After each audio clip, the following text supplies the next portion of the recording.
Greeting lang ko ni Abraham, anak mana sa akong gibuhi nga iyang amahan sa akong tatay sa una. Gamay pa ang ilang tatay. Mauna nga pagikala sa among mga genealogy. Mauna ang nagbarog sa Maginda, si Angel Tiago Iclio. O ako lang greeting po ang kadtong mga sakop niya kalanlain lugar dinhi sa Mindanao nga nagtambong karon mga senator unsa ni mga opisyal niya. O daghang kog salamat kaninyo nga niata dinhi tungod unity ang kailangan nato magkaisa at magkatulungan tayong lahat. Ako ang genealogy, ako ang successor sa genealogy profile sa akong pinakalulo. Mao to si Alvaro Bordios dato pagbuaya during Oper pa wala pang Pilipinas. Maunay ang nautro ang mga tribo tungod sa mga katsila. Ipamatay ang uban. Maunay ang tribo na watak-watak. Doon na tribo nga gibutang sa atong Ginoo nga naay Cebu. Hingnan gina Cebu, Cebuano ng Cebu, Bohol, Luzon, Visayas, Mindanao kanang mga tanan dunay mga isla nga mga province. Tribo na tanan. Giotro lang sa katsila. Mao na ang akong information nga sa inyo. Mauna ang tinuod during the time of Oper pala, wapay Pilipinas. Giotro lang sa katsila mo nalibog ang mga tribo sa mauni karon ang tanang tribo powerful kay mao may original nga tao. Karon wala tay ingon Bisaya tanan yun ani kay Luzon, Visayas ani mga tribo ta sa Pilipinas. Dili na ingon nga watak-watak. Doon na tayo united na magkaisa at magkatilungan tayong lahat dito sa nasyon ng Pilipinas karon. Kasi sa kuan Oper pa man. Ang akong misyon sa inyo, basahon ko na lang, parte nagkapot ko na comment chairman, para masayran ninyo nga wa man gud ni matuki. Ako nang ikuan, during the time do ako sa Malacanang nagtrabaho as a liaison officer ni Marcos, kauban mi ni Duterte. Si Duterte, mayor pa, moadto lang dito, panahon ana. Sa 1972, to ako dito. Ang mission, akong unahon ang mission sa NACOMEN, sa chairman sa Office of the NACOMEN, recognized and registered in Malacanang. Doon ako'y authority from the Malacanang. Gikan sa ako tao ko ni General Quincy Albano Munar, maunay purmirong NACOMEN chairman sa NACOMEN dito sa Malacanang. Pamangkin ni Marcos na apulakay itong tigulang. Maunay nga ako ang staff nga under mi ni General Ver, mao si ang gibutang sa NACOMEN, mao si chairman NACOMEN, si Quincy Albano Munar. Dito ko as a liaison officer. Mauni nasayod ko ang history party atong nagubot ang Pilipinas. Nalabay ko sa post office. Ako ang hipi sa post office sa Butuan City. Postmaster. Karon nag-retire na ko. Dual ang akong trabaho kay naputol man atong pag wala na si Marcos. senior. Mao ni after ana pag during Cory di pa continuous ko ni Cory President mao ni karon to continuous to support the government dedicated ingon niya to uphold truth and justice and decency and freedom in democracy to the sovereign people in the Philippines. Diba? Mao ni karon ni ako tungod di baro ko kay ang daghan mga tribo na watak-watak na. Wa pa mamaaw sa NCIP pag-manage. Kaya ang balaod diha sa 73-71 nagaingon diha nga ang NCIP gibuhat ang balaod nga 83-71 nga ang NCIP to assist and protect the indigenous people IPs pero wala man nahitabo bisan auditon karon gipa-audit naman ako na sila dito sa kuwa through the President of the Philippines mauna nahitabo o ang akong duties mauning paghuman kang Cory pag after ana kang si Ramos nagbuhat ni approve si Ramos sa October 29 nga 1907 nga balaod mao nang 83-71 during ni Erap o si Gloria Macapagal karon ang sunod 30 tapos niya na kay gi-recognize ko sa NCIP nga help all minorities in the Philippines. Mao ni karon ni ako. Kaya naman ko'y authority. Kay authority ko nga ipadayo ni Cory, mao ni gi-recognize sa NCIP. Ako na hiniguan, walay budget nga gihatag sa ako. Wa ang budget di akong gidig up dito sa DLIG 2023 80 billion ingon ni Undersecretary De Leon. 80 billion ang gi-release akong gipa-audit. Wala man karon nakita. Walay nahitabo sa mga daghan, mga tribo karon naka iliid o kalisod. Wala may project sa mga tribo. Mao ni akong gidig up. Kay ako man ang nakumen since 1975 up to this present. Ako pagyapon. Sila mo assist lang, wa mo ko nila i-assist sa ako mga tao nga mga IPs nga ako man ang administrator sa ICC IPs in throughout the Philippines nga dunay authority gikan sa Malacañang. After ni ana pag human sa mao na akong duties no magikan sa Malacañang sa sunod duties nako kang Digong. Doon ako'y order nga mo issue of native title based on the Supreme Court decision from United States of America. Pinaagi kang Carreño Doctrines Law sa 1909. Pauni ni proceed na nagsugod gikan sa kuan ni Digong sa akong gi-issue ang mga native title. Daghan na naka-enjoy. Ang akong order nga ingon help all minorities in the Philippines. Karon daghan na ako nang itabangan parte sa mga kaso nga gidaog-daog ang mga IPs.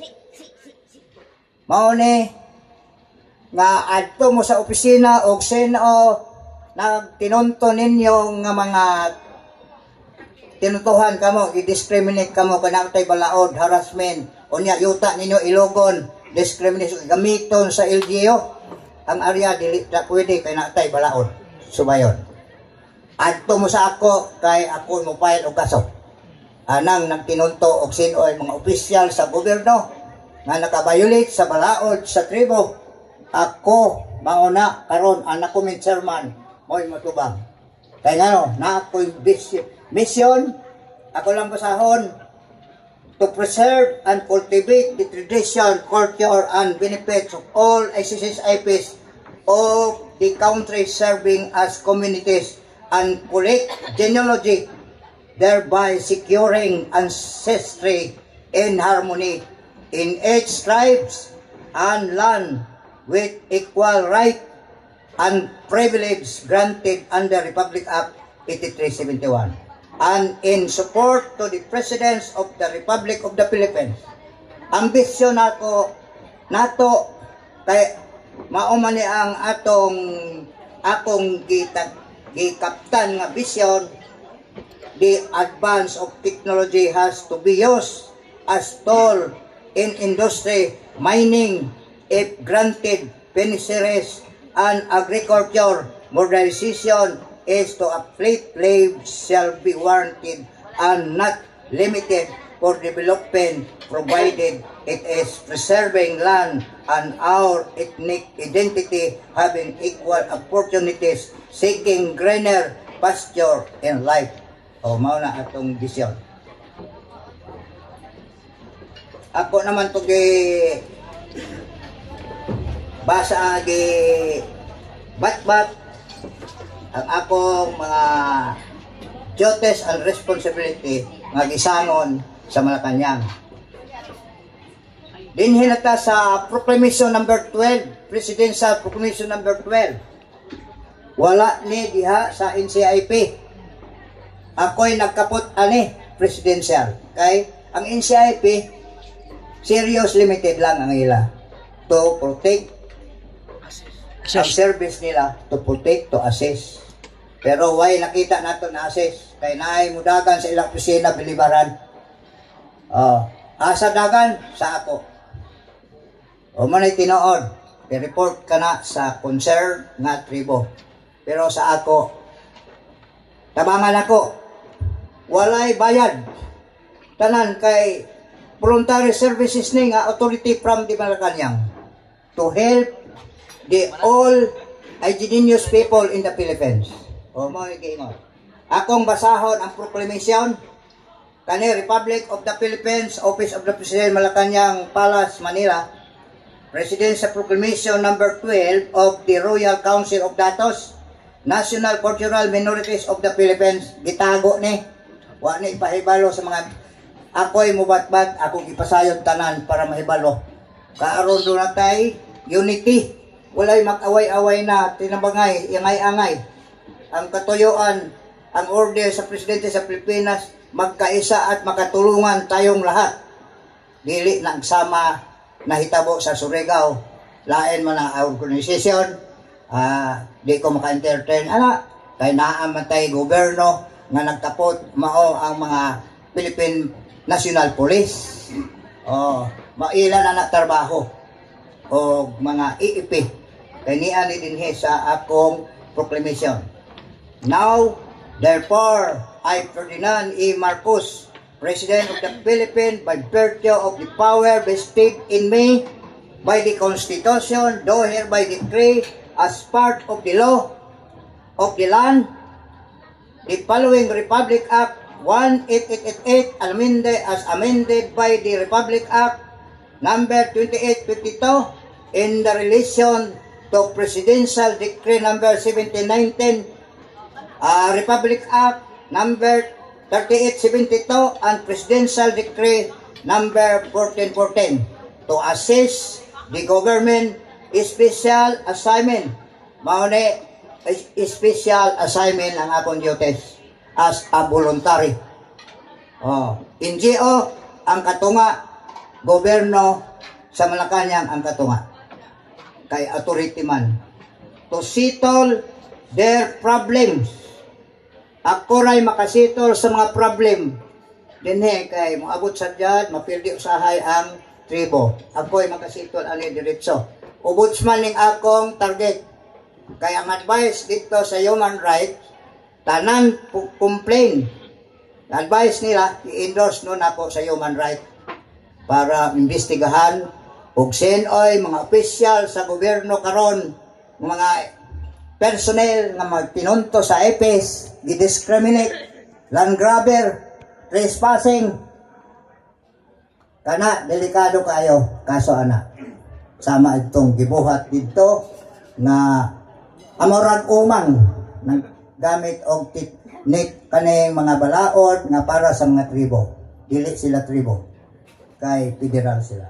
Wa tay labot. Mao ni to assist the government special assignment to settle their problem and encourage unity, cooperation among the tribal leaders. Tanang tribal leaders din sa Pilipinas, kinahanglan unity ta, mag-iusa, kay mao may mando sa balaod, may ato mando sa atong presidente, hantod karon mao gyapon. Di na lang kung mo-step kasi may nag-ingkod, mao gyapon kay mo-action man pud na siya. In the interest of peace and progress in accordance with the non-Muslim national cultural minorities heritage and social upliftments of different ethnic group in our country. Mao na ang kuan naala din decide tanan mga tribo, pero sa since in memorial time ibalik nato nga ang tanan mga province karon og Cebuano ka ingon ana naglibog ang tao kay giotro gilibog sa katsila. Tribo kana gibahin-bahin na natin Tagalog, tribo na nga Tagalog sinultihan din sa Pilipinas. Mauna ang unsay sinultihan nato din ni tribo. Niya ang kanang mga Muslim isa pong katribo kay naasawa nila mga manubo unsa pa diha kay nakaasawa man sila sa Pilipina. Mauna ang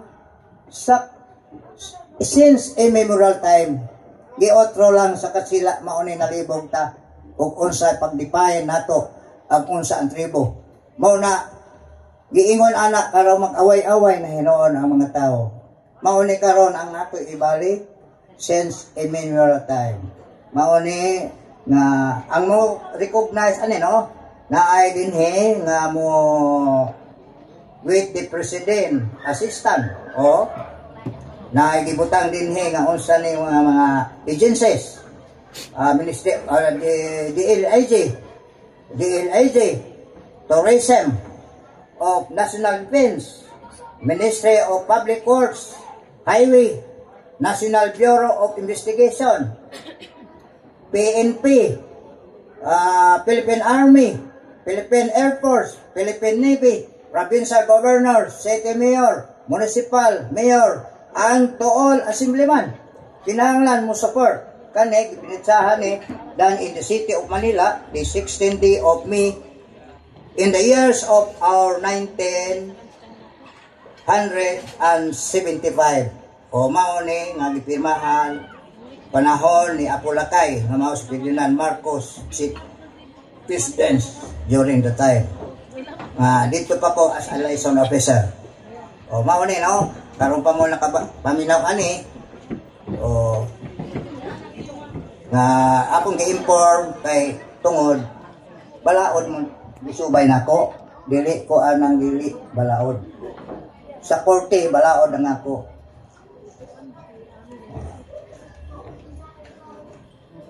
Natay balaod sa kuan doon ay i-inform nako parte aning memorandum circular gi-issued sa Department of Interior and Local Government sa Diliman, Quezon City, pinitsahan ni sa June 16, 2002. All concerned local chief executive memorandum circular niya number 2002-89 to all concerned local chief executive Sangguniang members, DLIG National Regional Directors and other concerned subject strict implementation of the Republic Act number 8371 of the Indigenous People Right Act of 1997 IPRA. Pero walay nahitabo, naabot na sa ila. Ano man, wala nila i-implement, di-abandon. Mauni, pinirmahan ni sa sekretary, hantod karon abandon pa ni. Pero lang gayhapon daoton sa uban nga mga personnel diha sa mga agencies, DNR, ang mga tribo na ay balaod sa tribo Kagulingon nga gihatag sa gobyerno. Gobyerno lang gyapon naghatag ani. Ang nagbuhat sa balaod sa tribo, gobyerno gyapon na. Oh. Doon na separate lang kay ang LGU ang gidala 7160. Republic Act 7160. Pero ang mga tribo sa nasyonal kay lokal man na ang nasyonal mao na ang Republic Act 8371. Mao na ato karon nga nianhi ko para ma-inform kamo to everybody na masayod. O maura ang akong storya sa inyo pahibalo para ma-inform mo o niya ma-publication to all concerned mga IPs in the Philippines, especially in our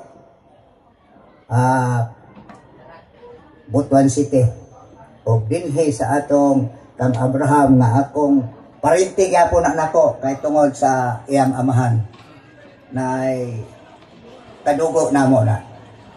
Mao ni nagpasalamat ko na gipaanhi ko dinhi para sayod sad mo ma-inform unsay mission o vision direction unsaon pagtabang sa mga tribo. Adto mo sa opisina nako naa sa crossing Tinuisan ang office extension sa Malacañang. Di ko mo office dito sa Malacañang, diha ra ko kay daghan politiko. Duolon ako dili pwede ako magduolan sa mga politiko kay na ako sa tunga sa balaod sa tribo ang akong gikaptan karon. Mauni daghang salamat sa Kang Abraham nga maoy master dinhi nagdala sa tanan o iyang mga opisyal dinhi karon nagtambong. Daghang salamat.